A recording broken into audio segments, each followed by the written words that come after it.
श्री सुखदेव जी महाराज ने कहा, एक अजामिल नाम का ब्राह्मण था जो बड़ा धर्मात्मा था, त्रिकाल संध्या करता था, लेकिन दो मार्ग से व्यक्ति का जीवन बिगड़ता है, एक आंख के माध्यम से, एक कान के माध्यम से। कान से गलत बात सुनेगा, मन बिगड़ेगा। आंख से गलत देखेगा तो मन बिगड़ेगा। मन बिगड़ने के दो रास्ते हैं, कान और आंख। आंख ही कान हमें उत्तम गति प्रदान करने वाले हैं, आंख ही कान मुझे अधोगति प्रदान करने वाले हैं। इसलिए इनको संभाल के रखना चाहिए। बेचारा ब्राह्मण एक बार पराई स्त्री के साथ पर पुरुष को सहवास करते हुए देखा, जिससे उसका मन बिगड़ा और वह उस वैश्या के पास जाकर के कहा, यदि आपका मन परे तो मेरे साथ चलो, मेरे यहाँ धन बहुत है। वैश्या को धन चाहिए। वैश्या का किसी से प्रेम थोड़ी होता है, प्रेम हो तो फिर एक से होगा। 100 से प्रेम है तो वो प्रेमी थोड़ी है, तो वैश्या ही है। इसलिए वह अजामिल के साथ गई और उस वैश्या के माध्यम से उसने 10 पुत्रों को जन्म दिया। अंतिम पुत्र का नाम संतों के कहने पर नारायण रख दिया। छोटा बालक है इसलिए उसकी ममता बहुत अधिक है। बेटा नारायण जल ले आओ, बेटा नारायण बाजार चलना है, बेटा नारायण सोने जाना है, बेटा नारायण बिस्तर लगाओ, बेटा नारायण तालाब जाना है, बेटा नारायण मंदिर जाना है, बेटा नारायण खेत जाना है। जहाँ भी जाना है बेटा नारायण के साथ जाता है। अब तो संतों ने, भाई जब मेन मार्ग में बहुत अधिक भीड़ हो जाए तो बाईपास रोड निकाल दिया जाता है। ऐसे ही संत लोग समझे यह इतना अत्याई है, वैश्या के संसर्ग से इसकी बुद्धि इतनी बिगड़ गई है कि एक नंबर का डकैत हो गया है, चोर हो गया है, पापी हो गया है, शराबी कबाबी हो गया है, अब यह संभल नहीं सकता है। तो उन्होंने बाईपास रास्ता निकाल दिया। बेटे का नाम नारायण रख दिया तो अब दिन भर में 50 बार यदि बुलाता है बेटा को तो नारायण शब्द निकलता है। जो आया है उसको जाना भी पड़ता है। एक बार आंगन में पड़ा था, यम के दूत आए, मुकदर मार मार करके प्राण निकालने लगे। और जब प्राण निकलते हैं कितना कष्ट होता है। मुख से बोला नहीं जाता, आंख से देखा नहीं जा सकता, कान से सुनाई बंद हो जाता है, हाथ चलना पैर चलना बंद हो जाते हैं। बोलता है लेकिन शब्द नहीं निकलते, इंद्रियां जवाब दे देती हैं। दूर देख रहा था बेटा नारायण खेल रहा है, पुकार लगाया, क्योंकि इस समय वही हितैषी था अपना। दूरे कीड़न का शक्तम पुत्रम नारायणा वयम प्लावितेन स्वरेणोच्चैर आजुहावा कुलेन्द्रियः। बेटा नारायण बचाओ, बेटा नारायण बचाओ, बेटा नारायण बचाओ, पुकारता रहा। लेकिन ये बेटा कहाँ से सुने, मन से पुकार रहा है, मुख से आवाज़ तो बेटे को सुनाई नहीं दे रही है। जैसे स्वप्न में हम कोई हमको मारे तो हम अपने बच्चे को अथवा माँ को या पति को पुकारें तो पति न सुनेगा, कुछ नहीं, ऐसे वो स्वप्नवत पुकार रहा है। लेकिन जो स्वप्न में भी हमारे साथ हैं, जगते समय और सोते समय हर समय मेरे साथ में हैं, ऐसे प्रभु नारायण ने सुन लिया और बेटा नारायण नहीं सुन पाया। भगवान ने अपने 4 पार्षदों को भेज दिया। सर्वे पद्म पलाशाख्यः पीत कौशेयवाससः किरीटिनः कुंडलिनो लसत पुष्करमालिनः। बड़े सुंदर पार्षद हैं, दिव्य पार्षद, सभी के 4 भुजाएं, पीताम्बर धारण किए हुए, बड़ा सुंदर स्वरूप। भगवान के पार्षदों ने अजामिल को छुड़ाया। यमदूतों से कहा, तुम धर्मराज के पार्षद हो, धर्म की परिभाषा बताओ, धर्म किसको कहते हैं। उन्होंने कहा, यमदूतों ने कहा, वेद जिस चीज को करने से रोके उसको अधर्म कहा जाता है, उसको करना ही अधर्म कहा जाता है। जिस कार्य को करने से रोके उसको कोई करे तो अधर्म कहा जाता है, और जिस कार्य को करने के लिए आदेश देता है वह धर्म होता है। वेद तो साक्षात नारायण का स्वरूप है। वेद प्रणहितो धर्मो हे धर्मस्तद विपर्ययः। वेदो नारायण साक्षात स्वयं भूरित सुश्रुम। वेद तो नारायण का स्वरूप है। बस भगवत पार्षदों ने कहा बस रुको रुको, आप कह रहे हो वेद नारायण का स्वरूप है और उन्हीं नारायण का नाम इस अजामिल ने लिया है। वेद का स्मरण करने वाला नरक में जाएगा।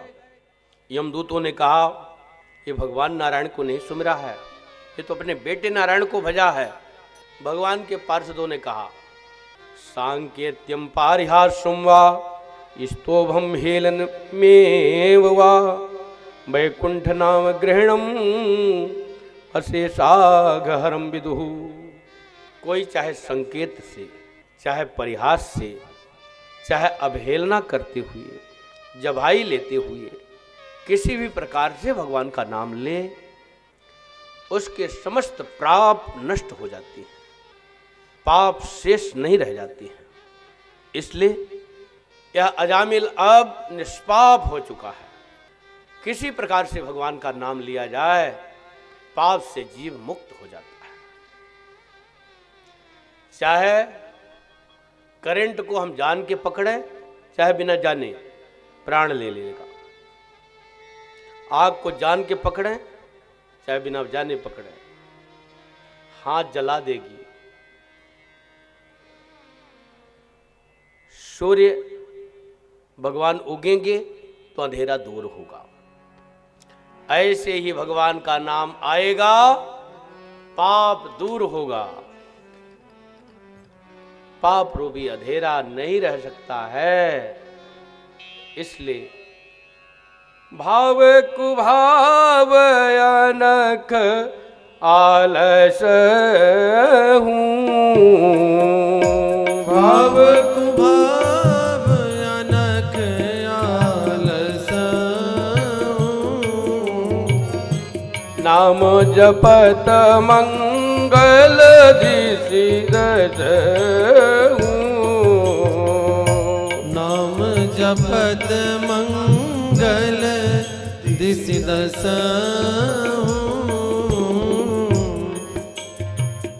भाव कुभाव अनख आलस हूँ। भाव कुभाव अनख आलस हूँ। भाव कुभाव अनख आलस हूँ। भाव जपत मंगल दिशि दस नाम जपत मंगल दिशि दस नाम जपत मंगल दिशि दस। वस्तु शक्ति ज्ञान की अपेक्षा नहीं रखती है। भगवान का नाम दिव्य है।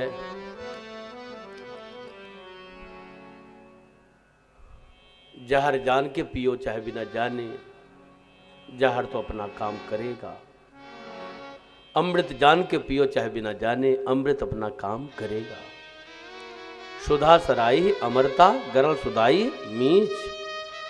गरल की सराहना मरने में और अमृत की सराहना जीने में, अमर करने में।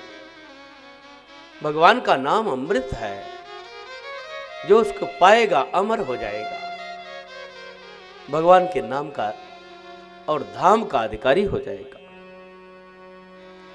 भगवान का नाम ले लेकर के अनंत काल से प्राणी तर रहे हैं, तरते हुए आए हैं, तर रहे हैं और तरते रहेंगे। श्री यमराज के दूत दौड़े दौड़े धर्मराज जी के पास आए। यमराज जी के पास कहे ये बताइए मैं किसको लेकर के आऊं, किसको छोड़ दूं। यमराज जी महाराज ने कहा जिह्वा न भक्ति भगवत गुण नामधेयम चेतस न च स्मरत चरणारविंदम कृष्णाय नो नमत्य छिरये कदापि तानान यद्यमसतो कृत विष्णु कृत्यान। जिनकी जीवा एक बार भी भगवान नाम का स्मरण नहीं करती, जिनका चित्त एक बार भी भगवान के चरणों का चिंतन नहीं करता है, जिनका सिर एक बार भी भगवान के चरणों में झुकता नहीं है, ऐसे लोगों को हमारे यहाँ ले आना अर्थात यमपुरी में ले आना। और जो इसके विपरीत भगवान का नाम लेते हैं, कीर्तन करते हैं, कथा सुनते हैं, सत्कर्म करते हैं, उनको पकड़ करके कभी भी मेरे यहाँ न ले आना। श्री अजामिल को मुक्ति मिली और भगवत पार्षद भगवत धाम को गए। धर्मराज जी के दूत यमराज जी के पास गए। इधर अजामिल ने सोचा कि मैंने धोखे से भगवान का नाम लिया, पुत्र का नाम लिया तो परमात्मा ने सहायता किया उनका नाम होने के कारण। यदि परमात्मा समझ करके नारायण का नाम लूंगा तब मुझे क्या होगा, ऐसा समझ करके घर छोड़ करके गंगा किनारे जा करके खूब तपस्या किया, वैराग्य पूर्वक जीवन जीते हुए खूब नाम जप किया। और जब उसका अंत आया तो विमान आया और भगवत धाम को प्रस्थान किया। बोलिए भक्त वत्सल भगवान की जय।